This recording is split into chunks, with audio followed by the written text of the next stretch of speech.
Welcome to Kaasch and Dash Unscripted with Owen Dashner and Kash and In Bear.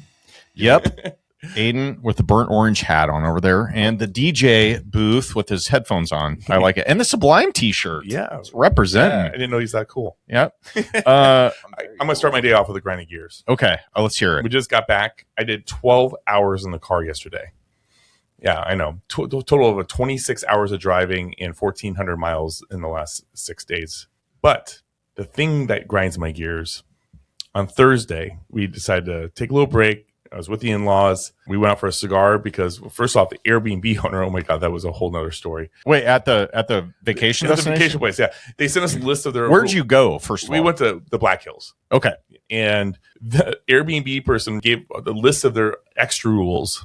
Oh, by the way, there's no service animals, no this, no that. I'm like, is that legal? It's not legal. And then it says because they're allergic to animals. And I don't know if that's what they figure. It doesn't matter. It's still not legal. And then they said, oh, there's absolutely no shoes in the house anywhere. Okay. And then there was a million other things. But the other one was no smoking of any kind, cigarettes, vapes, cigars, anything, anywhere on the property. And I'm like, you have this beautiful outside courtyard. It's covered. It's got netting around it for like mosquitoes. It's all paved. I was so excited to sit out there. It's got the little fire and everything and have a cigar and drink an old fashioned. Mm-hmm. And then it's like $500 fine for any sign of ash, smell, extra cleaning. And by the way, we have 12 cameras on the outside. Dirty smokers. And I'm looking out here and I'm like, I see one camera. My in-laws like, there's no way you're going to be. You slowly pull a cigar out, watching the camera the whole time, just making heavy eye contact with it, and you light your torch. Yeah, lean in, and then you're like, you wag your finger at him, put it away, and then flip him off. So we found a cigar lounge in town. Okay, and we're like, okay, we've been all together for this whole entire week. Leave the kids at home, let them do their own thing for a little bit. Us adults went out to the cigar place, had an old fashioned, smoked a stick, and I so needed. Go back to the car, and we didn't notice it right when we got in, but right when we got back to the Airbnb, huge dent above the fender on the passenger side. And we're the first drivers of this car. It's got in transit still on it. It's a rental? Okay. And anything under a quarter is fine. But this thing is like the size, larger than tennis ball. Yeah. And it's right on the crease of it. Yeah. Perfect spot. And I'm just like, oh my God, this thing is massive. And of course, it kind of ruins it because, of course, I use ChatGPT. I'm like, how much am I going to have to pay budget to fix this? And I go, oh, budget's going to charge you $3,000 up to $1,500 to $3,000 because they're going to charge you for the car being out of service and loss of business revenue. Yep, even though they have insurance for it. Yep, and then also they're going to charge you for the car being out of service and then administration fees. And I'm like, oh my God. So I call our buddy Andy McCormick, which has owned. Yeah, he's been on the podcast early adopter of the pod. So he owns a company called Paint Pros. And if you're online, I got a picture of this. This is the dent left on the car. That's very shiny. It's huge. Yeah. And then within 20 minutes, he got it to look like this. So that's on the front quarter panel, right? And I have the same dent, almost in exactly the same spot, right on the crease. Yeah. So I need to go see him because it's going to rust for sure. His biggest concern was, he goes, it's so big that I'm afraid the paint's going to crack. And I'm like, just make it look as good as you can so we can not have to pay the fees and turn this damn thing in. Man, shout out to Andy. 20 minutes, got it looking almost perfect. That's cool. And he's like, he goes, if it wasn't a rental car, I'd take more time on it. Yeah. And I'm like, nope, that's exactly what I wanted. Totally hooked me up. And so shout out to Andy. Check out Paintless Dent Pros if you're in Omaha. He hooked me up on a fly when I was like, had to get the rent a car back in a specific time. So it's good to have allies, buddy. But I'm gonna tell you what, if you it's door dents happen. I totally get it. Sometimes your kids do it and you don't catch it. But when you have a catastrophic dent that you've caused, do you walk catastrophic? Do you just take off, or do you put your card in? Like, how do you handle it? I would. I'd leave my car if they weren't around. Like if it was obviously in front of somebody's house or something. Yeah. But if it was like a parking lot or something, and I like door dinged somebody really bad, I'd leave my card. Yeah. I'd be like, my bad. Call me and I'll handle it. I've nudged a car before where I just brushed it and it caused a little scuff. I've put my business card in there, and I think because I didn't get phone calls. Did I ever tell you about this? So it was oh man, probably 5 or 6 years ago. I was at the gym on Blue Moon Fitness on 84th and like Center, that big parking lot there. Yeah. And somebody, I didn't even notice this. I pull out because I'm Captain Oblivious. I was pulling out of the parking lot going toward like Oakview. I think I was going to Golf Galaxy. Anyway, I'm going down the street and I don't notice this until I'm like on the main, on Center Street. And I see something flapping under my windshield wiper. And I'm like, what is this? So I pull over, grab the note, and it says, hey, I saw someone hit your truck and got out, looked at it, took a picture, and then got back in their car and drove away. And they said, here's their license plate number. Oh, yes. Wow. So the ultimate Good Samaritan came out of the woodwork. So I filed a police report, went back to the scene of the crime, filed a police report. They found the person. Yeah. And they the insurance company I ended up getting it all paid for. And I got like a rental truck and everything. Was it bad? It was probably, I don't know, $3,500 in damage. Wow. My bumper. Because they basically crushed my bumper. I mean, they must have backed up and not even looked. It was some gal that did it, but I was really upset. And then ended up getting it all paid for, and then she, obviously paid the piper on it. So. Did you ever have any communication with her? Never. No, never directly, although I really wanted to. Just kind of give her the what for, We should forewarn them. Yeah. Oh, yeah. I still have it. I guarantee I have pictures of all of it. But yeah, that was, So, I mean, I've had that happen to me. It's the right thing to do anyway, but it's like, it really sucks, and that's what insurance is for, right? Stuff happens. Somebody told me that if it was in a parking lot, there's no fault because it's a private parking lot. But that's not true. Yeah, obviously. And the only reason they were able to get footage from the owner of the strip mall that it was in, the gym and everything else. They had cameras up in the parking lot, so they were able to pull footage from that and validate the license plate and all that stuff, and found her. So that was huge. I was in a movie theater and I had somebody break into my Mustang I had and busted out the taillight. I was way younger, I was in my early 20s.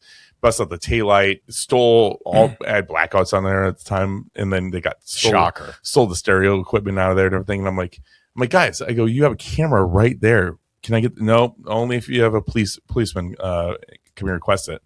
And I put it in with police, and then nothing. I don't remember what the details are, but I got nothing from anybody, and I would release the footage. I had this sweet, at the time it was sweet. So the color of the car was champagne. It was kind of like a light metallic tan. So do you remember when that was popular? Yeah. So it's not good in hindsight. But I had this, it was a Pontiac Grand Prix, and I'd only owned it for, it was like a month. I got a new car stereo put in it. I was like, okay, this is cool. It's a newer car. And I got it stolen out of my driveway one day. It was I think I was 20, maybe 1 or 2 at the time. And they busted the window out and basically took it joyriding. I got it. And so I went through this whole thing with a rental car. You were talking about Andy and, kind of fixing the dent. Yeah. So I remember this. I had a Pontiac Sunfire was my replacement car. I own a Pontiac Sunfire. It was a four cylinder, so it had no power at all, right? Front wheel drive only, and it was just during the winter time. And I remember I got it high centered on a big snowdrift in a parking lot at the mall in Council Bluffs. You definitely weren't screwing around. No, I actually wasn't. Okay. I was trying to get out of the lot, and it was hard to see because the snow was coming down so hard. And I happened to drive over, and I got high centered. So I call a couple of my buddies, and we're rocking the car back and forth. I don't know what I'm doing anyway, but I'm trying to shove a spot on the car to get it rocking so that we could get traction with the tires, right? Yeah. And finally, I give a really hard shove, and the entire quarter panel caved on me. It just shoved in, and I'm like, oh my God. I have no money at all. I'm starving, at the time. And I'm so I shove in the quarter panel, and then I ended up, long story short, we got it out of there, finally got some traction and got it out of the thing. Cause cars are made out of basically paper mache now. Yeah. It seems like. Anyway, so I get it out of there and I take it to my boss's house. Cause I have to go to their house for something. It was I don't know, a party of some type or whatever. So I'm going to my boss's house, and they're friends. And I'm I tell them the story, and I'm panicking. I'm I don't know what to do. And so I pull it into their driveway or into their garage, cause it's all snowy and blizzardy type out. And I remember this, I was they look at it and they're so what happened? And I'm explaining the same story. And so anyway, we basically did our own paintless dent repair on it. And we took a plunger on the side of the thing and just like sucked the whole thing out, and it like popped, and it was not perfect, but it was so dirty because of all the snow and mud and everything that I didn't. Yeah. And I felt bad about that. So ever since then, I'm like, yeah, I do anything to somebody's car, like that's not a good feeling. I'm just going to let them know, type thing. Man. Yeah. Integrity is what you do when people aren't watching, or video cameras. There's a video camera everywhere. Dude. So I got to tell you this. I did the math on this. So this week over the last, week, I've talked about all the softball my kid has been playing. I think as of today, right now, timestamp this, I think I'm about 2.9% cheeseburger. I think my entire body weight. Oh God, yeah. Divided by, or my amount of cheeseburgers I've eaten from concession stands in the last 8 days is the equivalent of about 3% of my body weight. I am right there with you. Just coursing through my veins. Cheese, pretty much. Every single stop we made, the only thing they had was cheeseburgers. So I'm so over it. I've eaten cheese curds, fries, and cheeseburgers, and I've probably had 8 of them in the last week on this trip. Oh, you have too? Okay, so you're right in the. So hey, cheeseburgers unite. And I had to tell I had to tell the family, I'm like, I want to eat somewhere that doesn't have pizza or cheeseburgers. And then I had to go to the doctor's office this morning, and I went in and I was like, and I just hit my lowest low for weight, like 251.8. And I'm like, I haven't been this low since I had West Nile. That's great. And I go, I guarantee you I'm higher than I was before. And he's like, what are you talking about? It's just been a week. I go, I fluctuate a lot, and I have not worked out in a week. And I guarantee my fatty Fatterson on the road. And you want to guess what my weight was? I'm going to guess 262. Oh, no, not that high, but yeah, okay. 258.8. Okay. Yeah. I mean, dudes are weird though. Like if you go to the doctor fairly regularly, like it can 1 week to the next I'm wildly different. Like water weight makes a huge difference. Salt, how much salt you have, like all that. Easily fluctuate 5 pounds, but going from, it's just like, no, I get it. That's a lot. 251.8. I was like, and you're like, yes. I'm like, feel good. And I'm seeing it. Yeah. And I'm not seeing it right now. And I knew exactly where I was going to get a lot higher. So have I talked to you since we went to the Savannah Bananas game? No, I was out of town for that. Oh, okay. So you know what that is, right? Oh yeah. My son was so pissed that we were out of town for that. Okay, so they have I don't know 85,000 fans. So what they did was, Aiden, do you know about this? You know about the Savannah Bananas? Okay, while we're talking, Aiden, you don't even know what Savannah Banana is? Pull up Savannah Bananas on your phone. It's basically the city of Savannah, Georgia, has a minor league baseball team. Well, I don't know if you even call it minor league, but it's basically like the Harlem Globetrotters of baseball. So they do all these tricks and like crazy stuff while they're playing the game. It is a show. Yeah, that's all it is. It's pure entertainment. Now, what they did here is in Lincoln, Nebraska. The Cornhuskers play at Memorial Stadium, and it's a pretty big stadium. They hold about 85,000 fans. They basically took an entire baseball field and put it on the football field. So if you can picture this, they don't match up, right? Baseball diamonds and football stadiums have wildly different dimensions. So picture right field being about 600 feet. Which is normally about 330 feet down the line. It was crazy looking. Yeah. Left field, which is super short, is about probably 220 feet, I'm going to guess. Crazy short. Like you could throw from home plate and make it over the left field fence, no problem. They have a net up. So we have to enter a lottery, right? And we end up getting 5 tickets. How much were they? They were between $40 and $60, depending. But you don't know until I think it was the day before. They're trying to prevent scalpers from buying all the tickets. So they had a lottery basically for it. So you enter and you either, like I entered it, Jen entered it, like our relatives entered it.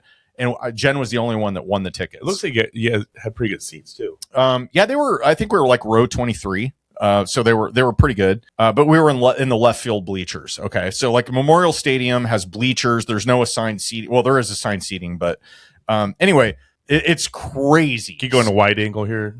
So the stadium is jam packed, and you can see here on the left field side, it's very, very, very short. So there's a net that they put up in the outfield just so fans didn't get smoked by home runs.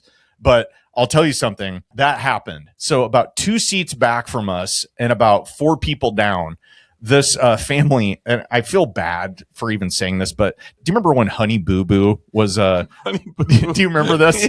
Yeah. So I swear to you, it was, they looked like that family. Like it was like Honey Boo Boo and their family. So they were not paying any attention at all. And this, one of the I think it was one of the Savannah Bananas players hits a bomb to left field, right? And I'm watching it, and it's coming right at us. And I'm like, oh my God, like I'm hitting, I'm like hitting my kids and Jen, yes, like that, but older, like that. That was what That's her today. Yes. That was a younger version of that. Picture 10 years old. Okay, so a 10-year-old that kind of looked like that. I felt so bad for her, but they were not paying any attention and just got drilled, like maybe in the neck or the top of the chest. I mean, not good. And I was like, ooh, like everybody's like, oh my God, is she okay? Everybody's freaking out. People are coming around checking on him and stuff. And she's like struggling, like she's Wind got knocked out. Bawling. Yeah. She was scared, bawling, didn't know what was going on. Parents are, freaking out. Everybody's freaking out. And so they pause the game. No, they don't care. So they get her out and they never come back. This is in like the third inning, right? So they're gone. And then here's the point of contention that I have with this whole thing. So it's widely known that to be a good person, you should give the ball to whoever got hit by the baseball. Okay. Right. So it bounces off her sternum basically and ends up in some random dude's hand. So he's got the ball. Everybody starts being like, give her the ball. Give her the ball. Doesn't give it. She has to go home. Like the whole family leaves. They probably shelled out $250 on the game plus snacks or whatever. And now she leaves with a huge bruise and no ball. Anyway, just total BS. We're sorry, honey. But anyway, so I'm going to tell you a few things about this. So there are 11 rules to Savannah Banana baseball, and they announce them on a microphone before the game. Here's one of them, and I'm just going to give you one because there's a whole bunch. If anybody hits a foul ball while the game is going on and it goes into the stands and a spectator catches the ball, the batter's out. And I'll give you one more.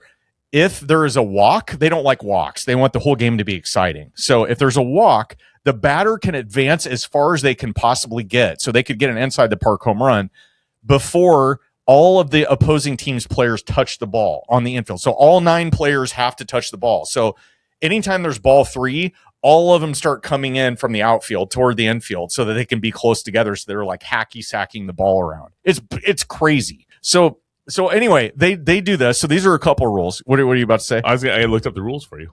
Okay, thank you. So there's a lot. Anyway, they're dancing, singing, performing the entire time. There's a dude on stilts that's up to bat, and the catcher is standing up, because he's obviously way up in the air while he's pitching. He's trying to hit while he's on stilts. They had baby races in the outfield where they lined up like 10 babies on the 40-yard line. Real babies. During the game. Yes, during the game. Like in between. Hang on. Just stop your questions. I'll explain. I will explain. I just didn't know the balls are being hit still. Ted, I will explain. So they line up 10 babies on a yard line, and all their respective parents are like 10 yards away or 15 yards away, and they're all trying to encourage him to come to them. They're like, hey, Johnny, come here, and there's like one baby that took off like a freaking rocket. It was like he was in the luge. He was gone, and future sprinter, that dude. He's probably drafted.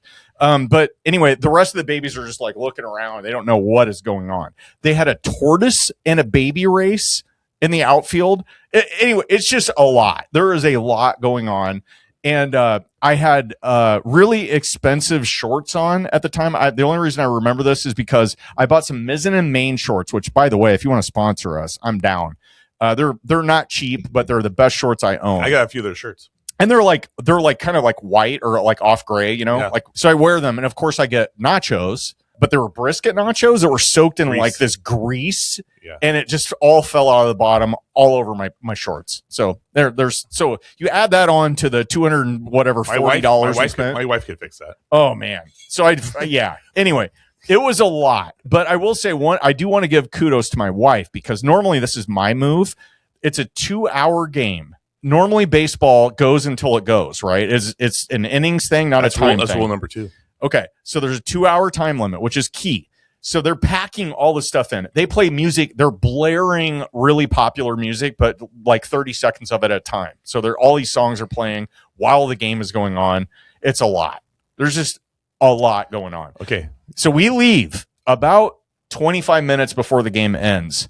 And it was the key move of the night. So kudos to my wife. I'm going to give a shout out to Jen, who will never watch this.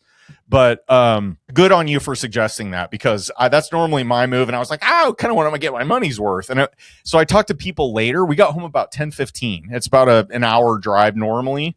And we got home about 10:15. I talked to people that were there till like 12:30, midnight, like way, way after, because they got stuck in the parking garage and the highway. It's a nightmare getting out of there. Wow. So it was a lot going on. So here's super fun. Here's a slim version of the rules. Okay. Win the inning, get the point. 2-hour time limit. No stepping out of the batter box. Mm-hmm. No bunting. Batters can steal first. No walks allowed. No mound visits allowed. Mm-hmm. If a fan catches a foul ball, it's out, like you mentioned. Showdown tiebreakers. Banana ball challenges.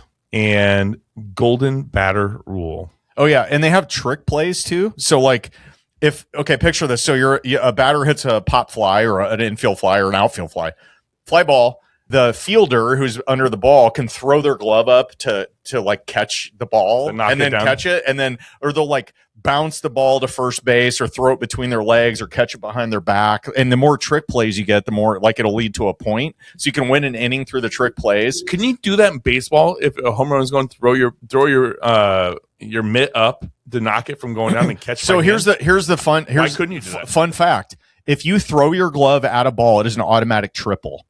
No. Yes. Yes. That is a very esoteric rule in the book. Okay, so you throw your glove at a ball, it's a triple. But it could detour a home run. Yes, it could. If you throw it up and knock the ball down and it ends up in your hands, it's not an out, it's a triple. So there's that. You could prevent it. So you're preventing a run. But if you throw the ball up and it knocks the ball from going out, but it's still on the ground, you got to pick up the ball and throw it. But the batter gets at least a triple out of it, if not, Okay, so future reference. Yeah, I want to see this in Pro Ball. Is so fun, dude. Anyway, very, very fun event to go to. We were out of town, and my son was just devastated. Couldn't go to this. Here was the one. I'm going to grind my gears this real quick. So you don't know where you're going to end up, so you're at the mercy of what they assign you for tickets. But fortunately, we had 4 that were all together, and we were right on the end of a row. And it was right by basically one of the down ramps, so you can get concessions and bathroom and all that. And I was like, sweet, this is going to be perfect. Mm-hmm. Not perfect, because we had no seats in front of us. We were the front row of that section. So everyone in the entire stadium, all 85,000 people, were walking in front of us the entire time. Everybody was going pee or getting food the whole time. So we had real trouble seeing whatever. So, yeah, not a good move. Getting those seats, but we didn't have any control over it. Yeah. Now, banana ball. Yep, banana ball. It is bananas. It lives up to the name. So huge shout out to them, because that was quite the entertaining night. The highest selling banana ball game in history. Yeah, I would. So we were talking about that, because I was like, I wonder if they've ever visited a stadium that had that much capacity. I doubt it, because there's not many Major League Baseball stadiums that are like that big. And it's going to get bigger. Yes. So super fun. If you guys ever had the opportunity to check out Savannah Bananas playing anywhere around the country, it's definitely worth it. It's a cool event to go to, and it'll be memorable. I was mistaken, because I thought it was a league that was created, and I thought it was like a Savannah Banana baseball league, and that there was teams in it that were actually competing. Oh yeah, no, I think it's. I think there's like 6 teams, but they like travel together and stuff. I think it's more like that. Yeah, like it's like A squad, B squad type thing. As soon as you said Harlem Globetrotters, that changed my whole viewpoint on it. So anyway, that was a lot of fun to go to. What hell have you done within the last weekend with your properties? It hasn't been too bad, really. Yeah. So I actually had a good thing happen this week. So we don't even have a phrase for that. I don't either. I don't know what to say. I don't know what to call it when something good happens. We need some positive. This is something unprecedented in real estate investing. A good thing happened. Yesterday, signed the papers, closed on a refi on a property that I own that is going to reduce my debt service monthly by $7,500. $7,500. That's huge. That's a I mean, lot. you're talking almost 80 grand in just debt payments. It's a nice raise. Yeah, exactly. Yeah, money that stays in the bank instead of going out. Covers your house payment. Yeah. And upgrades. Yeah. That's coming soon. How'd the walkthrough going, Owen? Oh, right. I haven't told you. You mentioned that that everything passed with the what do they call that? The septic. Yeah. So the time of transfer passed. So I'm not getting a new. I'll have to pay for the new septic out of pocket. When we have to move the laterals to put the pool in, all that. Yep. But we did get 11 new windows out of the deal, and some siding repair done. They had the hardy plank, cement siding, but it had a couple of dings from like lawnmower stuff. So they got that replaced. All the work's done. So it's ready to roll. But we're closing toward the end of July while we're on vacation, which is always convenient. Will you just sell your house after you get everything moved? Yeah. That makes this. I'm not in a big rush either, and that on purpose, because it's so stressful to do all that. So we're kind of just slow rolling this a little bit, like, now that we got an extension request from the seller, which worked out even better for us. So we got an extra couple weeks. So we're gonna get like a dumpster. Throw out all the crap we don't want to take, which there's got to be a lot of it. And then maybe a pod, to throw some stuff and just get kind of a head start on the packing. Then we'll hire movers to do some of it. So not looking forward to it, but as a real estate agent, I had my second highest cost home I put under contract for a client, which is nice. Do tell. Family friend, their mother. Okay. And she sold her company and retiring at the end of the month. Already got paid because she had to stay on as a liaison for a few years, and she's retiring young, early 60s, and she's like, I want to buy my dream house. Love it. And so got the referral. And it's gone smoothly? Yeah, for the most part. I mean, there's always hiccups with high-priced properties, and and she always wanted to have a lake home. Got that deal done. And when you're dealing with a high-priced buyer or seller of a home, are they a lot more particular about what's acceptable and what's not, or difficult to negotiate with? Like, I guess I've never really dealt at that level with on the retail residential side. Nah, she knew exactly what she wanted. So we had a very, very specific buy box. Yep. On this property. And because she's a cash buyer, makes life makes a lot easier for you. Yes. And her. Yeah. And it also changes the whole dynamic of negotiation. Yeah. Because all of a sudden, it takes that whole, I don't have the money off the table. Yep. Which allows the people to be a little bit more negotiable. And when you're dealing with 7-figure properties, bending 25 or 50,000, it doesn't seem as big of a deal to both parties. Yeah. And you're also dealing with newer homes. And in this case, we're talking about houses that are all within 2 to 5 years that we're looking at. Yep. So it just changed it. They got a great deal in a house. This house has been on the market for a year. Yeah. No, I want to $300,000 marked down. Ooh, from a year ago. That reminds me, you and I were talking off air earlier about a deal that I had that fell apart, and I'm now in the process of completing a refi on it. Was that this one right here?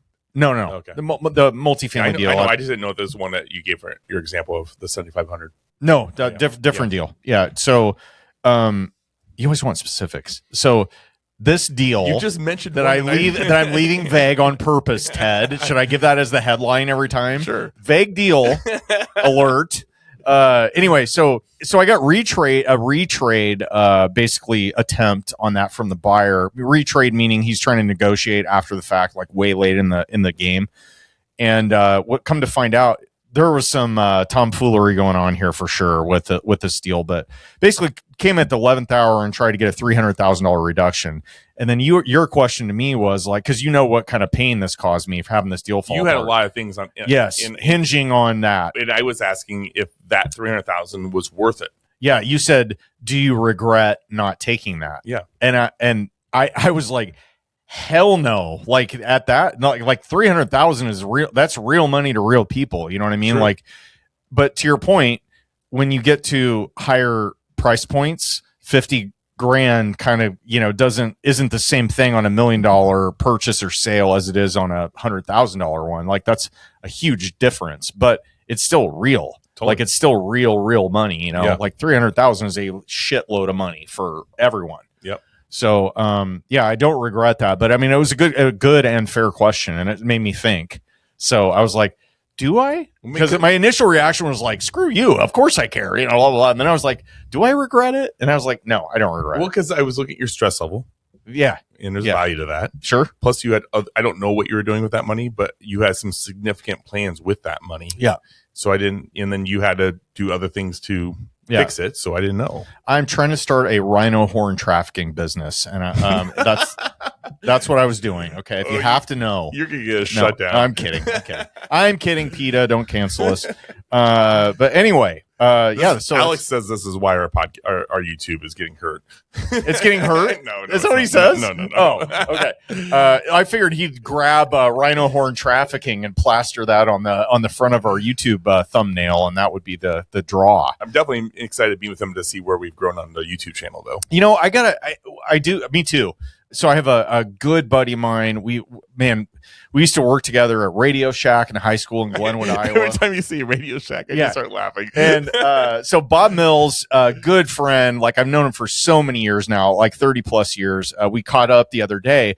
And I don't know if he may catch this episode. So he caught our 90s cereal debate that we had last week. And he goes, I was yelling he goes, I'm listening on my AirPods or whatever. And I'm yelling at the thing, like about your when you Googled. When we looked it up. Yeah. He's like, I 100% agree with you. It was just so funny. We had lunch the other day and he was telling me this. And like, I was like, exactly, man. So we got to get cereals for the trip with the kids, and I'm like looking at the cereals after that conversation, and some of the ones that were brought up were like ones that I saw on the shelf and I never even knew existed because I never paid attention to right them. I'm like, oh, there is Oreo cereal. I know. Yeah, now you notice it, right? When somebody mentions it. But anyway, so I caught up with him the other day and had lunch, and I tell you what, man, he will probably fight me on this, but I would love to get him on the podcast because he's worked in manufacturing for he's been a plant manager at different plants. And we started talking a few years back about he was looking to buy a small manufacturing business, 3 to 5 million range. And it doesn't really matter what industry, but he's really smart and such a charismatic and personable dude, just great guy. And I was grilling him with questions about that. We talked, and he almost he found a deal, and then it fell apart when he did due diligence, and he was going to move to North Carolina and all this stuff. He's super interesting. So I think I'd like to get him on sometime. If you are a CEO of a company or have real estate, we are filling our schedule right now. Yeah. So please reach out to us. And we have, what's our email for the on air at cashanddash.com. Yeah. If you have any ideas on guests, or if you think you'd like to hop on here and jump into this chaos, but feel free and hit us up. But we're always up for interesting stories or deals or questions for us. And if you have something you want to throw out there, please hit us up.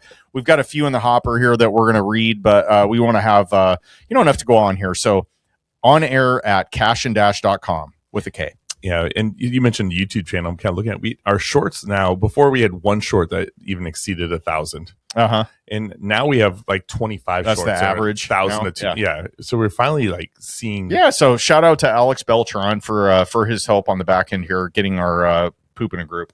You want to know where our highest long form video still is to this day? I think this one's kind of funny. Alex Ferreira. Remember he was running for office? Yeah. Say his name again. Ferreira. Okay. I just wanted to hear you say it again. Is that wrong? Yeah. No, that's right. So yeah, and then it just jumping up. Dylan Leslie. Oh, nice. And his shorts are blowing up too. Okay, good. Well, tune into our YouTube channel as well. We really want to get 1,000 subscribers on there. Yep. We have 646. So if you have any clickbait farms out there that you can send this to, that would be great. But we prefer organic, real listeners. But we got enough listeners on here. We got enough members on our local RIA that it should be not a problem. Hey, stay tuned to Wednesday's episode where we have Dalton Dagus, and he is going to be in here talking about his multiple companies, his real estate investing. I mean, God, the guy's doing everything. He's so nice. We say he's doing everything. I feel like we're doing everything too, though. It's just different scales. But no, great dude. Business partner with Neil Gallus. Those of you around the Omaha area probably know Neil for being a DSCR lender. They are voice twins. They even talk the same. They have the same inflection. It's super weird. So anyway, We'll have to do a side by side of the what do you call it, the mixer on the sound levels. The whole time he's on, I'm like, I want both these guys on the table at the same time. It's super weird. Yeah, so they're business partners. Both are heavily bearded for life, apparently, because of their LLC name, Beard Bros Build Company. But stay tuned to that episode. Dalton was one of the more fun episodes we've had in a while. He's very charismatic, very personable, very transparent, as he brought up several times. But told his story about working a W-2, flipping houses on the side, kind of falling into a couple other opportunities. And he's kind of like an F it, I'll figure it out type of guy, which is really cool. Says it's superpower. Yeah, it is. So stay tuned for that episode. That's coming up on Wednesday. Next week, which will probably have already happened by the time this airs, but we do have our self-storage event coming up. Definitely has already happened. By Fernando Angelucci dropping bombs. So that I'm sure was fun. It sure was fun. Yeah. Okay. Well, guys, we appreciate you. Appreciate listening in. Thank you to everybody that is tuned in. Please subscribe. And the best gift you could give us is by sharing this podcast with somebody that would appreciate our content. And with that, Owen Dashner, we see us out. On behalf of Aiden Bear and Ted Kaasch, I'm Owen Dashner, and you've listened to the Kash and Dash Show, Unscripted. Sign off.